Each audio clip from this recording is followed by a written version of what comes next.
Hi Singapore, this is Liverpool legend John Barnes, and you're cruising with the guys on 938 Live Sports. From 938 Live. This is Formula One driver Fernando Alonso. Hi Singapore, I'm Jürgen Klinsmann. Hi, I'm Martin Tyler. This is Annika Sorensen. Hi Singapore, this is Johnny Wilson. You're locked on to the best in sports. Cheers.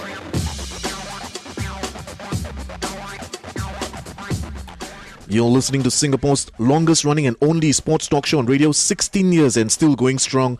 A good Saturday to you and welcome to SportsZone on 938 Live. I'm Raj Kumar and I'm joined today by my co-host Noah Tan.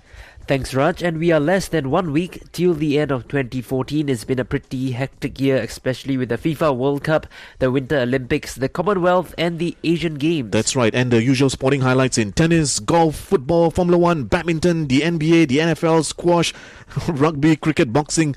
So plenty of memorable moments in the sporting world of 2014. And just to let you know that in keeping with the holiday season, we're also giving away 2 new video games for the PlayStation 4 gaming console in just a short while. They are Little Big Planet 3 and Assassin's Creed Unity. We'll be looking for 2 winners who have not won prizes on SportsZone since the first week of October. And today's prizes via our phone-in contest are courtesy of Sony and Ubisoft. So let's get cracking with our world roundup for 2014. We start with NBA basketball action, and the San Antonio Spurs are the champions for the first time since 2007, and that's after their 104-87 win over the Miami Heat in Game 5 of the finals. The Spurs at home won the best-of-7 series 4-1 to capture their 5th championship title, and the Most Valuable Player Finals Award went to Kawhi Leonard. At the age of 22, he's the youngest since 1999 to win the MVP Finals trophy. Now, despite the famous big three of Tim Duncan, Tony Parker, and Manu Ginobili, Kawhi Leonard insists it was an overall team effort. You know, they say they have the talent. I could go out there every night, and they just told me I got to keep being aggressive every night for us to win this series. They all pushed me. Coach Pop pushed me. The fans pushed me.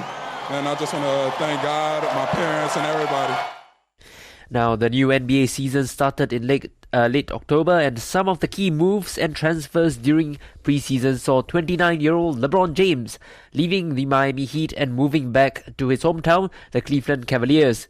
The 4-time MVP reportedly returned to his former club for the next 4 years and up to $90 million for his transfer deal. We also saw Jeremy Lin moving to the LA Lakers. The 25-year-old point guard averaged 12.5 points and 4.1 assists in the previous campaign, but failed to feature regularly for the Houston Rockets. Meanwhile, Paul Gasol decided to leave the Lakers to engage with the Chicago Bulls. The Spaniard signed a 3-year contract with the Bulls for $22 million, and it's Carlos Boozer who was traded to the Lakers for Gasol. We also saw Kevin Love heading to Cleveland along with Kyrie Irving, and together with King James, as in James, his actual name. I seem to just totally... LeBron James? Yeah, LeBron James. Yeah, that's right. Okay. Too much Christmas celebration. Okay, they're hoping to form the league's most lethal offensive trio. And Rajon Rondo was traded to the Dallas Mavericks from the Boston Celtics. 28-year-old Rondo was in great form the previous season, and he averaged a league high of 10.8 assists. Okay then, continuing on with another North American sport, and in Major League Baseball, the San Francisco Giants won the World Series after beating the Kansas City Royals 3-2 in the title-deciding Game 7 of the finals. With the victory, the Giants defeated the Royals 4-3 in the best-of-7 series. The World Series Most Valuable Player Award went to San Francisco pitcher Madison Bumgarner, who tossed 50 of his 68 pitches for strikes in the match. Meanwhile, over in NFL pro football action, the Seattle Seahawks are champions of Super Bowl 48. Over the MetLife Stadium in New Jersey in February, the Seahawks were presented with the Vince Lombardi Trophy after thrashing the Denver Broncos 43-8.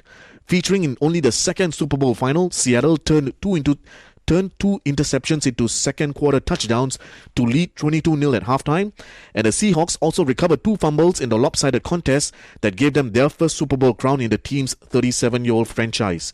In addition, linebacker Malcolm Smith was presented with the MVP trophy. And as for the Denver Broncos, they set a dubious record of losing for the 5th time in the NFL's Grand Showcase Final. Switching to NHL ice hockey action, the Los Angeles Kings clinched their second Stanley Cup in their franchise history, and that's after beating the New York Rangers 3-2 on home ice. The Kings played 26 playoff games on their road to the trophy, which is more than any previous Stanley Cup winning team.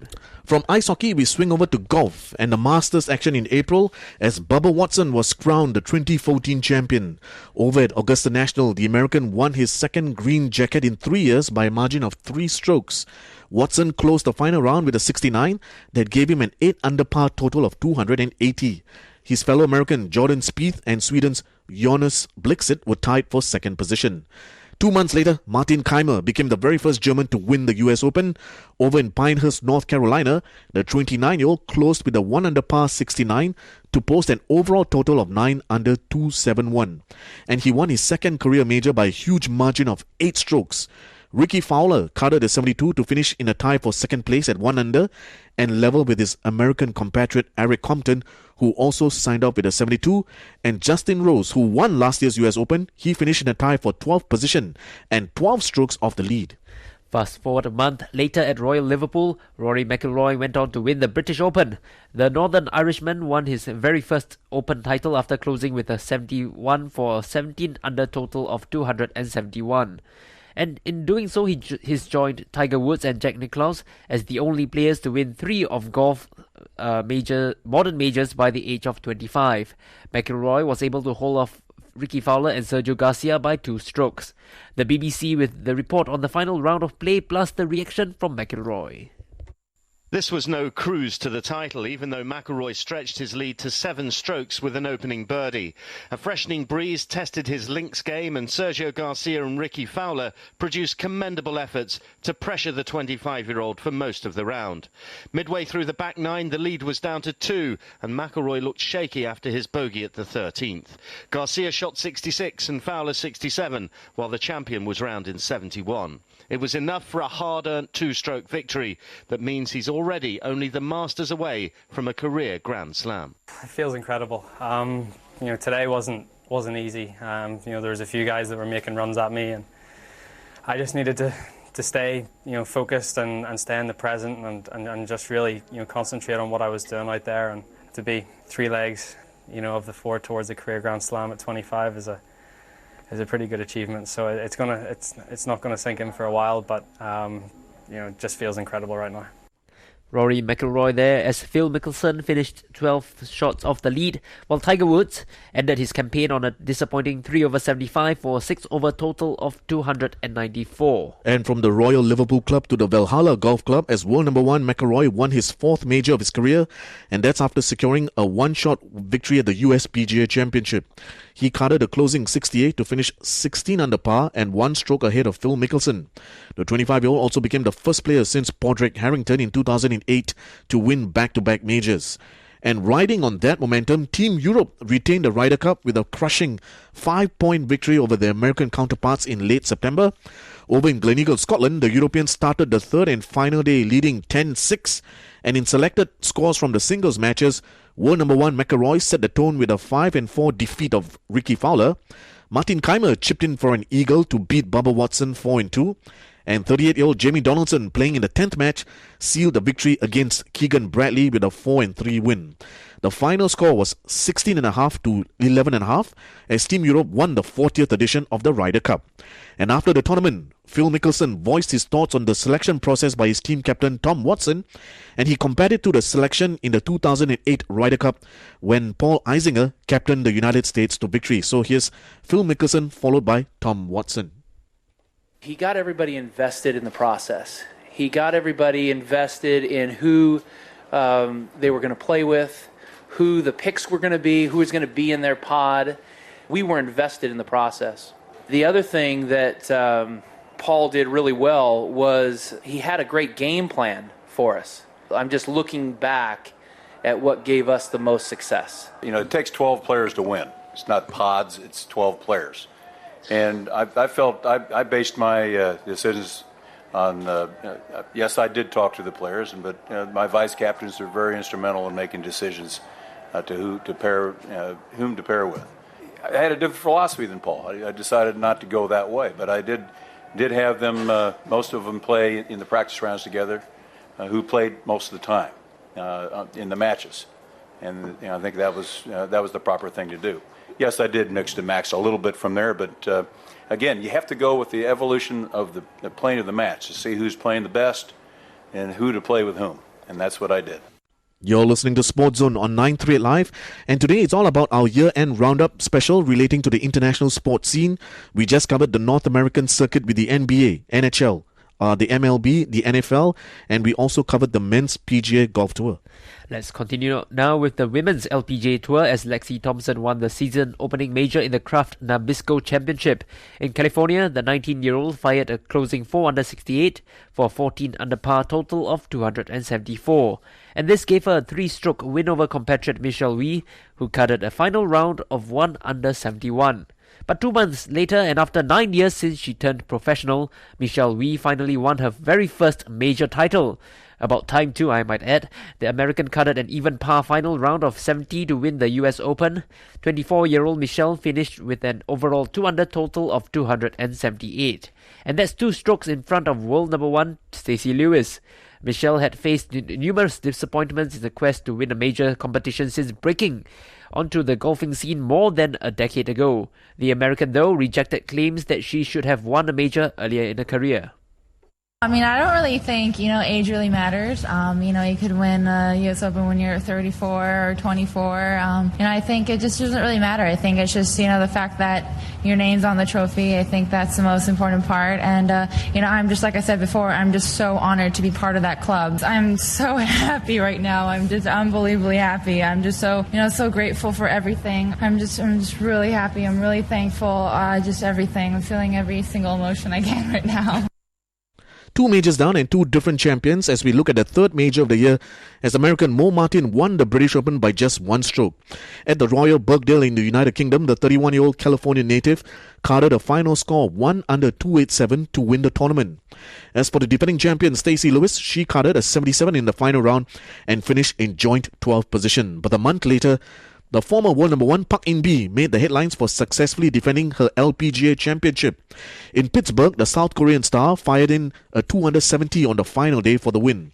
It wasn't a straightforward victory though for the 26-year-old as she had to beat Brittany Lincecum with a par at the first playoff hole to seal the triumph.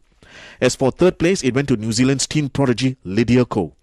And in 2014's 5th and final LPGA major, Kim Hyo-joo was victorious in the Evian Championship, and that's after the 19-year-old beat veteran Kari Webb to secure the title. Playing in France, the teen finished with an 11 under 273 as 3 other South Koreans finished in the top 5 of the event. And that's our look at golf. Time now to swing over to tennis, and after 2 weeks of action at the Australian Open in January, it's Switzerland's Stanislas Wawrinka who won this year's men's singles title. At the Rod Laver Arena, 8-seeded Wawrinka defeated the world number 1 Rafael Nadal in a 4-sets win. Nadal, though, did sustain a back injury midway through the final, but in victory, 28-year-old Wawrinka became the lowest-ranked man to win a Grand Slam singles title since 2004. Here's Wawrinka after winning his first Grand Slam title on his first finals appearance. To be honest, I don't realize. I still think that I'm dreaming. It's a strange feeling, I saw so many finals. I always try to watch the final of Grand Slam because that's where the best players are playing. And before today, for me, it wasn't a dream. I never expect to play a final. I never expect to win a Grand Slam. And right now, just did it.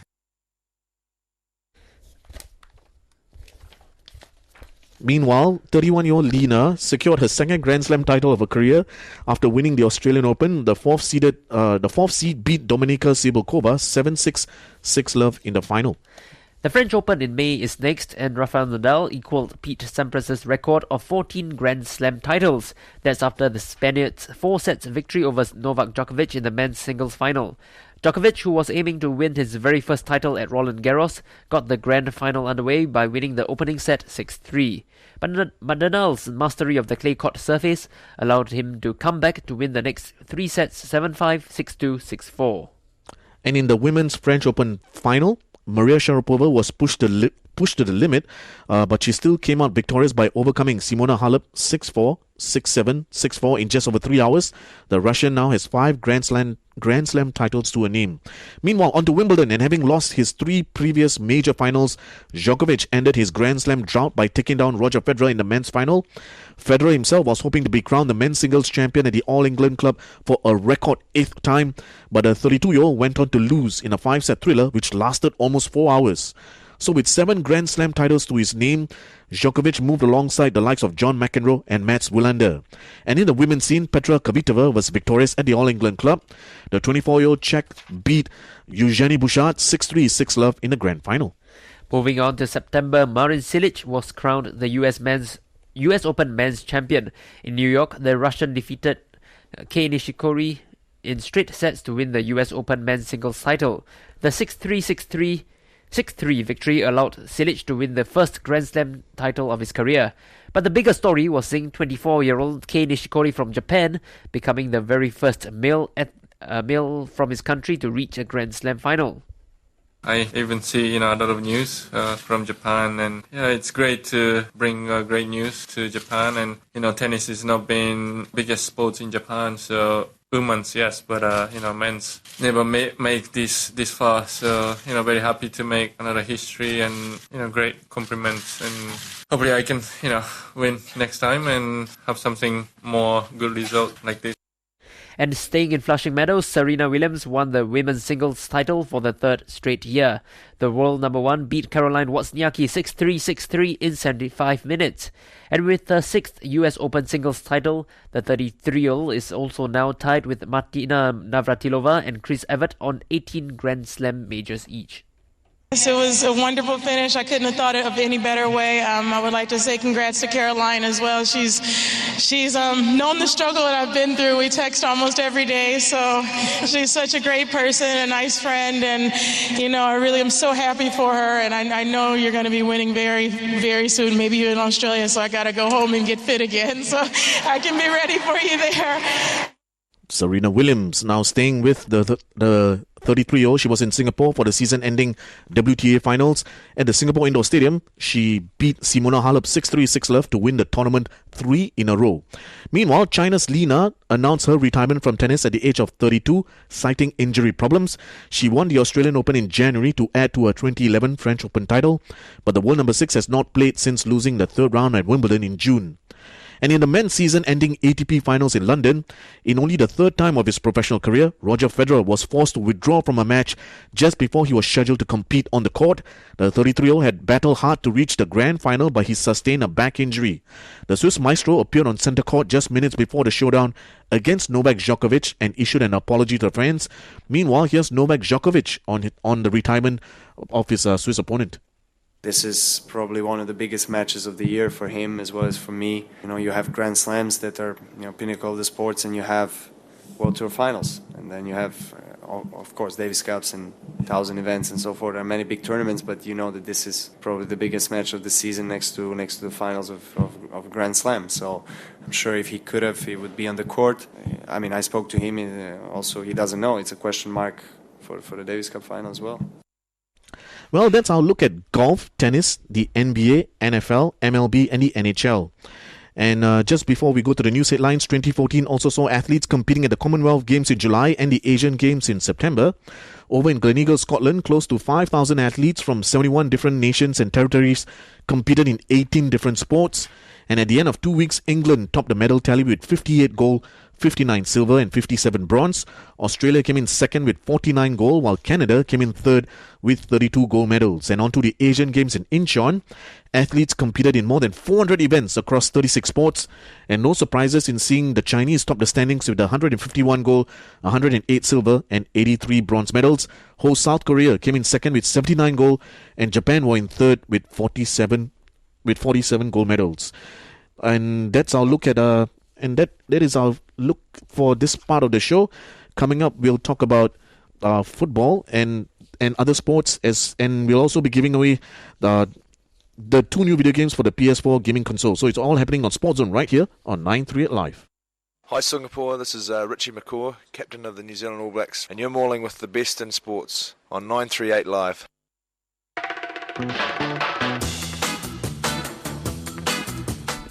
You're listening to SportsZone on 93 Live. I'm the Raj Man along with my co-host Noah Tan. And today we are reviewing the year that was in the international sporting calendar of 2014. Well, in the first half of the show, we looked back at the sports of golf, tennis, the NBA, NFL, MLB and the NHL. And coming up in this half of the show, we'll be talking about football, motorsports and rugby and much more. But first, let's give away those prizes for the PlayStation 4 gaming console. That's right. On today's show, we are looking for 2 listeners who have not won any prizes on SportsZone since the 1st of October. And we are giving away 2 new video games for the PS4 gaming console. The 2 gaming titles are Little Big Planet 3 and Assassin's Creed Unity. Both titles were released in the last few weeks, and today's prizes via our phone-in contest are courtesy of our friends from Sony and Ubisoft. So before we tell you to call in for the contest, I spoke to Jonathan Leo, who's a former editor with GameSpot, and I first asked him earlier today to briefly describe Little Big Planet 3. Oh yes, Little Big Planet 3 is actually a 2D platformer with nice, great 3D graphics. You control this character named Sackboy, and you've been tasked to save the world that you're in from this villain, this major villain. And one thing about this iteration compared to the past 2 games is you actually have extra characters to help you out, each with their own different set of skills. Like Oddsock is a bit of a dog little thing that you can actually run around really fast, and then you got a bird called Swoop, I believe, who can he's probably one of the only characters in the game who can fly. So apart from that, the game still retains its creation kind of a philosophy where you can actually, if you don't want to play the main story, which you should, by the way, it's really inventive and cute, but it can also get a bit tough. You can also create your own levels and share it online with other people. Which age group would this game appeal to?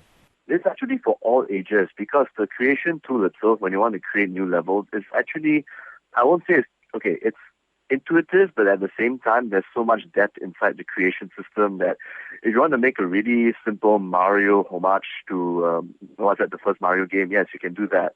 But if you want to create an entirely different kind of game with different mechanics, like confined with the actual engine, then that can take a lot of time. But the results are very splendorous. Like if you go online into the creation system, you can actually download different kinds of levels like you want to play. So technically the game is endless depending on how many people can create their levels or not. So you have a lot of different levels here and there that people can play if you are done in the single player mode.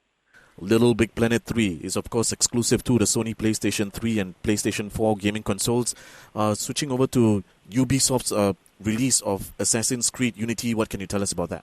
Oh, Assassin's Creed Unity. That is actually, because if you know the past Assassin's Creed games, which are like sandbox open world titles, they are set in historical places. This one's set in the French Revolution, just like a few years before the French Revolution started. You play this character named Arnaud, who basically went through a bunch of bad things, like some trauma and whatnot with his family. So this time he actually joins the assassin cult, and in the middle of the way, he actually communicates with he actually meets up with his lover and all that, and then a bunch of plots happen between the assassins and the Templar. And having experienced the gameplay of Assassin's Creed Unity, how much of detail have the publishers put into the French Revolution? Oh, they put in a lot, actually. Of course, there's some backstory you need to look up on the actual Animus database, but in terms of detail, in terms of crowd, it actually looks good when it's not in motion. When it's in motion, however, the game still goes through a bunch of frame rate issues. It actually dips down low at 30 frames and even goes between 30, 20, and at times when it gets really busy, it gets pretty bad. So the immersion, the graphics itself, they look good. Not in motion though, but hopefully because it's an online game, that can be fixed as time goes by. So hopefully by the time the year ends, these problems have already been patched out by then. And that was Jonathan Leo, the former editor of GameSpot, giving us a brief summary on the 2 games. So time now for our phone-in contest, and you're calling to win for the PS4 console, and you can only take part if you're not winning, if you're not won anything on this show since the start of October. Okay, then for a chance to win a package of 2 gaming titles worth $150, call us and tell us the answer to this question. In Assassin's Creed Unity, which time period is the game set in? Is it A, World War I, B, the American Civil War, C, the French Revolution, or D, the Vietnam War? I repeat, in Assassin's Creed Unity, which time period is the game set in? Is it A, World War I, B, the American Civil War, C, the French Revolution, or D, the Vietnam War? Call now, 66911-938. That's 66911-938. Okay then, let's turn the focus to football, and we have to start with Brazil 2014. 32 teams competed in the land of the Samba Kings, and during the group stage itself, we saw some really shocking results. For example, the Dutch hammered the world champion Spain 5-1. The Italians edged out England 2-1, followed by the Germans hammering Portugal 4-0. We also saw Luis Suarez score in Uruguay's 2-1 win over England, Spain going down 2-0 to Chile, the Costa Ricans upsetting the Italians 1-0, Argentina could only manage a 1-0 win over Iran, and against Nigeria, the Argentines struggled to win 3-2. And the Germans had their own problems when they were held 2-2 by Ghana, and then the United States lost by just 1 goal to the Germans. Team USA, of course, were led by the former German coach and player himself, Jürgen Klinsmann. So at the end of the group stage, we saw the likes of Spain, Italy, Croatia, Portugal, Russia, the Ivory Coast and England all failing to advance into the second round, and none of the 4 Asian teams progressed either. We fast forward from the round of 16 to the semi-finals, whereby Brazil came up against Germany while Argentina took on Holland. And who would have thought that with all the talented stars on the pitch, there were no goals in 120 minutes of play between Lionel Messi's team and Robin van Persie. And it went down to penalties as Argentina triumphed 4-2 in the showdown. Meanwhile, the other semi-final was history in the making, as nobody expected the outcome of the match between Brazil and Germany to end in the way that it did. And here's a reminder of the events which transpired on the night of 8th of July in Belo Horizonte as Germany were in 7th heaven. A dizzying 25 minutes from Germany leave Brazil nonplussed. And it's getting embarrassing. It could be 4. It's turned square closer. It's 4-0 to Germany after 25 minutes. It's unbelievable. It might be through again here. Khedira. Ozil. Khedira. 5-0. 5-0. Absolute humiliation. I'm afraid the dream has gone. 3 in the middle. Khedira. Lovely ball into Lahm. Lahm square. And it's a tap-in for 6, and Andre Schürrle makes it 6 to Germany. That's a lovely little reverse ball. Schürrle, oh! Andre Schürrle, it's 7. 7th heaven. So a 7-1 hammering of the host nation with 2 goals from Toni Kroos, 2 goals from Andre Schürrle, and the other 3 were from Thomas Müller, Miroslav Klose, and Sami Khedira. A truly memorable night, depending on which teams you were supporting. And then came the grand final, as this turned out to be another long and dragging affair. After 90 minutes of the goalless draw between Argentina and Germany, the match ended in a goalless... it ended in a goalless draw again. After 120 minutes. In the second half of extra time, this happened. That's right. So that means it ended goalless at the end of normal time, and then it went into extra time. Extra time, yeah. Aimed in for Kurtza! Mario Götze for Germany! 112 minutes! They find a way from Chancellor to the cheap seats. The Germans celebrate! And with this goal, Argentina almost forced the penalty shootout when they came close to scoring the equalizer in the dying moments of extra time. But in the end, Germany won their 4th World Cup trophy with a 1-0 win. Here's their head coach, Joachim Löw. We have started this project 10 years ago, and this is the result of many years of work, beginning with Jürgen Klinsmann, and we continued that. And I think our strength was that over these years we were able to increase our performance, and today only one winner is there, and who deserves it? It is this team. Joachim Löw, and that was our look at the biggest football event of the year. And some of the other moments, notable moments, saw Luis Suarez once again doing what he does best, biting the shoulder of his Italian opponent. That warranted a 4-month global ban. We also saw Lionel Messi being crowned the MVP of the tournament, although he had not scored since the end of the group stage, so that was quite a controversial decision. And just before we continue any further, it's time to announce our 2 winners of our phone-in contest. And we asked you earlier in the video game Assassin's Creed Unity, which time period is the game set in? Is it World War I, the American Civil War, the French Revolution, or the Vietnam War?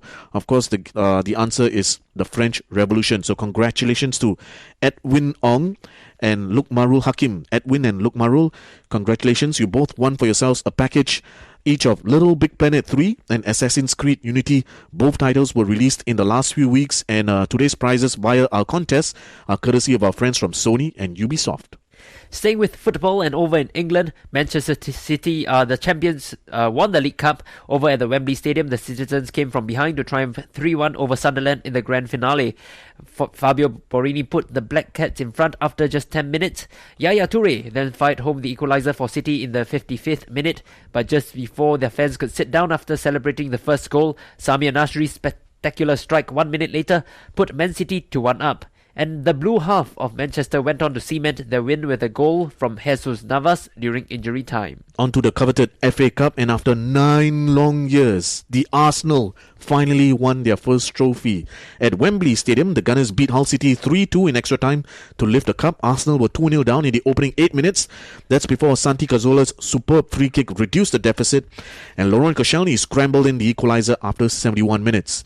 And Aaron Ramsey struck the winner in extra time. Noah, you are a Gunners fan, a long-time fan. How do you feel about the FA Cup win and the first trophy since 2005?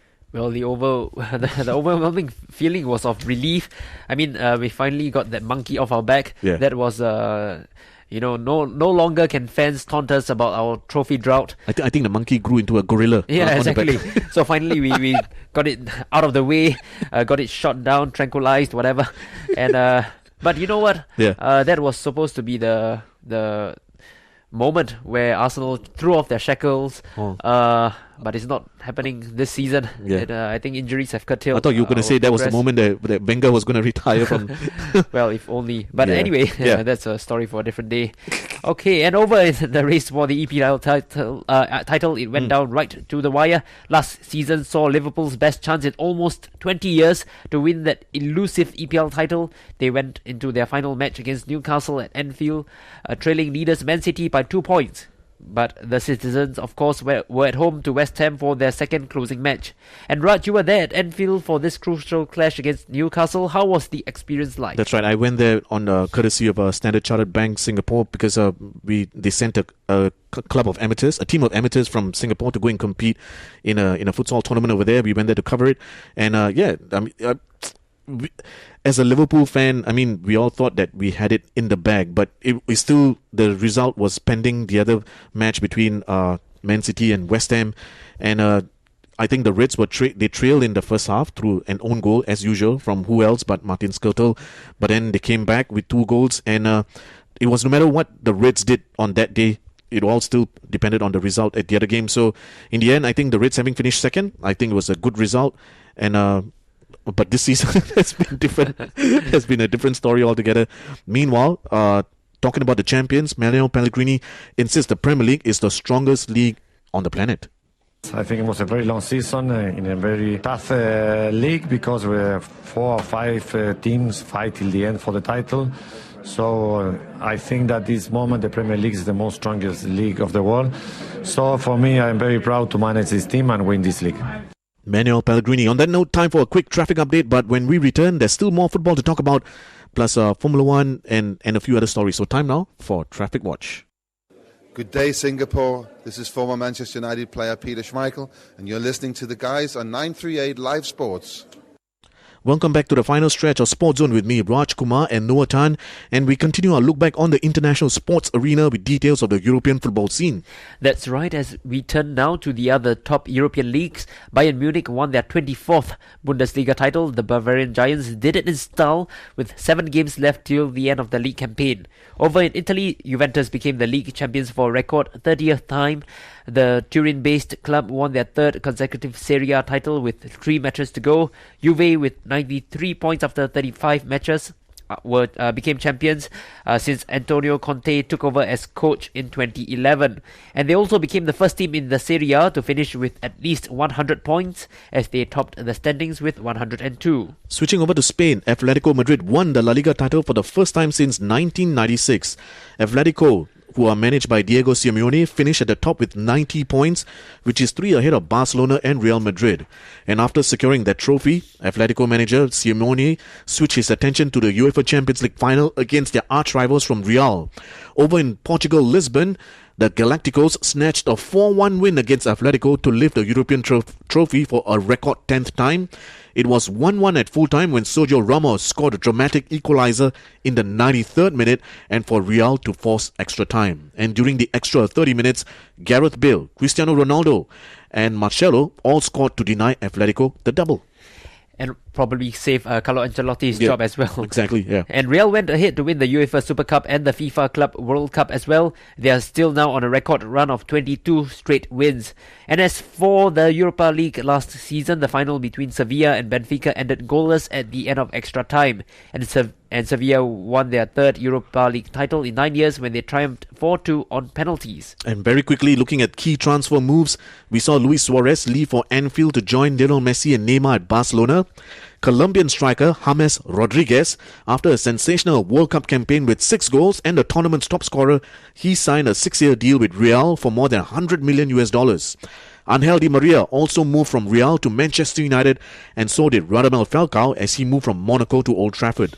Of course, Ronaldo was also crowned FIFA Player of the Year 11 months ago for a sensational 2013 season for both club and country. Meanwhile, we saw David Moyes being sacked 9 to 10 months into his role at Man United, and in his place the Red Devils hired Louis van Gaal, who after a slow start to the new season now sees the club in third place, while Moyes has gone over to Real Sociedad. There was also the retirement of Ryan Giggs. The 40-year-old is the only player to have featured in all 21 seasons of the English Premier League, and Giggs is now assisting Van Gaal at the senior squad. And that's our look at football. Switching to motorsports, and in the MotoGP series, Repsol Honda's Marc Marquez retained his World Championship title this season. The Spaniard clinched the title with three races to spare. Marquez finished with 67 points clear of second place Valentino Rossi in the overall rider standings. Shifting gears to Formula 1, it was a season which saw the Mercedes duo of Lewis Hamilton and Nico Rosberg fighting hard for the World Drivers' Championship. In a season which saw the end of Red Bull's dominance and the failure of Ferrari to rise to the challenge, Lewis and Nico, two close friends from the teenage days, competing right down to the last race in Abu Dhabi, and in the end, the 29-year-old Brit won the Abu Dhabi Formula 1 race and secured his second World Drivers' Championship. Hamilton started second on the grid and he went on to clinch his 11th win of the season. As for Rosberg, the German suffered car trouble and was forced to come home in 14th position, and he finished 67 points behind Hamilton and in second place overall in the driver standings, while Daniel Ricciardo of Red Bull was third. And after the season-ending race, 29-year-old Hamilton paid tribute to his teammate Nico for a hard-fought and truly competitive season. We met each other in 1997, and we always said it would be amazing to be racing in the same team and fighting for the World Championship. He did an amazing job today, and very sad, obviously, to know that the car wasn't quick enough so we can fight in the end, but came into the room just now, very, very professional, and I just said, fantastic. He said you drove really well, so and same for him. All year long he drove incredibly well, especially in qualifying. So hat off to him. In Formula 1, we also saw the unfortunate accident to Marussia team driver Jules Bianchi. The 25-year-old Frenchman crashed into a recovery vehicle at the Japanese Grand Prix. He did not slow down enough and lost control of his vehicle. Especially when the yellow flags were already waving. Yeah, exactly. Yeah. That was after the investigation. Thankfully, he's out of coma, but he's still unconscious in a hospital in France, and hopefully he can recover by next year or as soon as possible. Yeah. And switching from 4 wheels to 2, Vincenzo Nibali was the winner of the 101st Tour de France. He led for 18 days out of 21. And over in rugby union news, New Zealand won the Bledisloe Cup by thrashing Australia 51-20. All Blacks captain Richie McCaw scored 2 tries and Aaron Cruden kicked 5 conversions and 3 penalties. The victory ensured the Bledisloe Cup remained in New Zealand for the 12th successive year. Furthermore, the Kiwis also won the Rugby Championship for the 3rd successive year as they beat Argentina 34-13 in La Plata. And the All Blacks wrapped up the championship with 1 game to spare. Now, besides all the highs of 2014, there were a few lows on the world stage as we saw badminton's world number one Lee Chong-wei failing a doping test. The Malaysian has been temporarily suspended pending a hearing by the Badminton World Federation, the federation's doping panel, and faces a potential 2-year ban from competition. Chong-wei failed the test at the World Championships in August. He has denied any wrongdoing and has vowed to clear his name. The World Federation has yet to name a date regarding the hearing. And over in South Africa, Oscar Pistorius is already serving time in prison for killing his girlfriend Reva Steenkamp. After a lengthy court trial, the judge gave Pistorius a 5-year jail sentence for culpable homicide but cleared him of murder. His defense said it expected him to serve out 10 months with the remainder under house arrest. 27-year-old Pistorius, who's an amputee sprinter, killed his girlfriend on Valentine's Day last year. And this year, we also lost a few legends or current athletes in sport. In July, Real Madrid legend Alfredo Di Stefano has died in a hospital in Spain. He was 88. Di Stefano had gone into a coma after suffering a heart attack over the weekend at a restaurant near the Bernabeu Stadium. But he failed to make a recovery in Madrid and did not survive his cardiac arrest. The Argentine-born star was one of Real's most celebrated players, representing the club for 11 seasons between 1953 and 1964. Where he won 5 European Cups. Former Manchester United and Aberdeen manager Alex Ferguson is one of the footballing greats who paid tribute to the man they called Don Stefano. Now, early in the year, and still on football, Portuguese legend Eusebio died from a heart attack in January. He was 71. The former Benfica striker scored more than 700 goals in 745 professional appearances and was the top goal scorer at the 1966 World Cup. That was the one where North Korea came back and upset Portugal. Italy. Yeah, in 66. Oh, okay. Yeah. And tributes for Eusebio from the likes of Figo, Ronaldo, Beckenbauer, and Sepp Blatter. Also included Jose Mourinho. And just recently, we also saw the passing of Philip Hughes, the 25-year-old Australian batsman who died when during a domestic league match when the ball hit the back of his neck and he suffered a concussion and passed on in hospital. All right. Just before we go, Noah, your one single moment of 2014, your favourite? I think it has. I mean, as an Arsenal fan, it has to be Aaron Ramsey's winning goal against Hull in the FA Cup final. I think, in typical Arsenal style, we did it the hard way. We won the title. We won the cup. We ended our title drought after going 2 goals behind to Hull City, who were struggling with relegation all season long. Yeah. And to finding the right club name as well. Yeah, Hull Tigers. Yeah. So and it was excellent for a player like Aaron Ramsey because of all that he's been through, the amount of criticism he endured. So it was a great and heartwarming moment for me. Mine, of course, was as being a supporter of German football, seeing the team win the World Cup. The final was like a draggy affair, but I think everybody will remember 7-1. They'll remember for generations to come because never have we seen Brazil of that caliber lose on their home turf in that manner. And Germany rightfully winning the World Cup after 24 years. They were finalists. They lost to Brazil in 2002. They lost in the semi-finals in 2006. They also lost in 2010 in the semi-finals and now fully deserved. It's a young team, so let's see what the Germans are capable of when it comes to Euro 2016. On that note, a big thank you to our Singapore Poly intern, Brian Ting, for having helped to compile the 2 roundups, as in the Singapore roundup last week and then the World roundup. We hope you've had a great time joining us on 938 Live for 2014, and we'll continue to do more and even better for 2015. So on behalf of, I'm the Rajman. I'm Noah Tan. Happy New Year, Merry Christmas, and we'll see you in 2015. Thanks and bye for now.